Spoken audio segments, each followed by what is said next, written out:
اللہ اکبر اللہ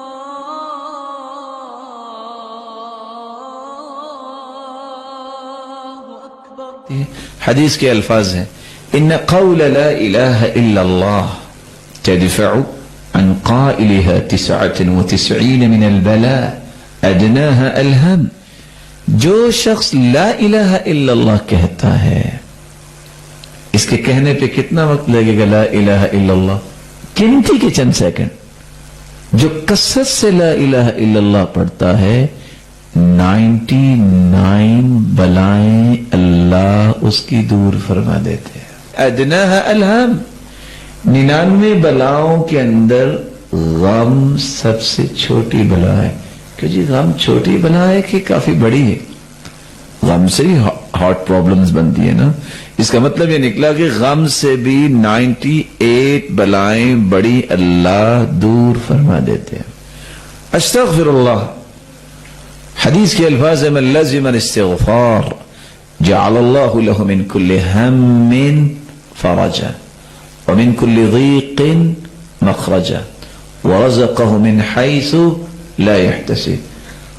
چھوٹا سا کلمہ ہے استغفر اللہ، جو کثرت سے پڑھتا ہے اللہ تعالیٰ اس کے ہر غم کو خوشی بنا دیتے ہیں، تنگی کو آسانی بنا دیتے ہیں، اور رزق وہاں سے عطا کرتے ہیں جہاں سے کبھی اس نے سوچا ہی نہیں ہوتا۔ رسول اللہ صلی اللہ علیہ وسلم نے فرمایا دنیا کا کوئی غم کسی کو آئے، کوئی پریشانی آئے، کوئی کرب میں مبتلا ہو، صرف اتنا کہہ دے لا الہ الا انت سبحانک انی کنت من الظالمین لم يدع بها رجل قط الا استجاب اللہ لذلك۔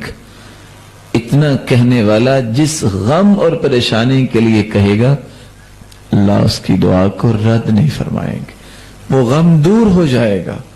اور رسول اللہ صلی اللہ علیہ وسلم نے فرمایا اللہم انت ربی لا الہ الا انت خلقتنی وانا عبدک وانا على عہدک ووعدک ما استطعت اعوذ بک من شر ما صنعت ابوء لك بنعمتك علی وابوء بذنبی فاغفر لی فإنه لا يغفر الذنوب الا انت۔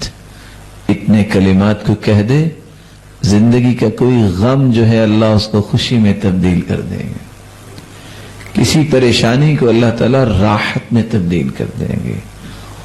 آپ نے سنا ہوگا نیک لوگ کہتے ہیں، اور ہم بھی چاہتے ہیں کہ ایسی بات کہیں، کوئی پریشان ہو اس کو کہا کریں، درود پڑھا کریں اللہم صلی علی محمد وعلی آل محمد کما صلیت علی ابراہیم وعلی آل ابراہیم انکا حمید مجید اللہم بارک علی محمد وعلی آل محمد کما بارکت علی ابراہیم وعلی آل ابراہیم انکا حمید مجید۔ وہ آگے سے کیا کہتا ہے؟ میرے غم ختم نہیں ہوتے اور آپ کہہ رہے ہیں درود پڑھیں۔ ارے بھائی غم ختم کرنے کا ہی تو علاج ہے۔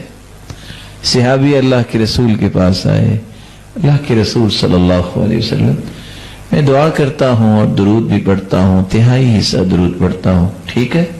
فرمایا فَإِن زِدْتَ فَهُوَ خَيْرٌ لَكَ، یہ بھی اچھا ہے لیکن اگر اس سے زیادہ پڑھ لو تو اور اچھا ہے۔ فرمایا فَالشَّطْرُ، آدھا درود اور آدھی دعا، فرمایا یہ بھی اچھا ہے۔ فَإِن زِدْتَ فَهُوَ خَيْرٌ لَكَ، اگر اور پڑھ لو تو اور اچھا ہے۔ قُلْتُ فَالثُّلُثَيْنِ، اگر 2/3 میں درود پڑھ لوں تو؟ فرمایا فَإِن زِدْتَ فَهُوَ خَيْرٌ لَكَ، اگر تم اور زیادہ پڑھ لو تو اور بہتر ہے۔ کہا اگر میں درود ہی پڑھوں دعا کا موقع ہی نہ ملے تو؟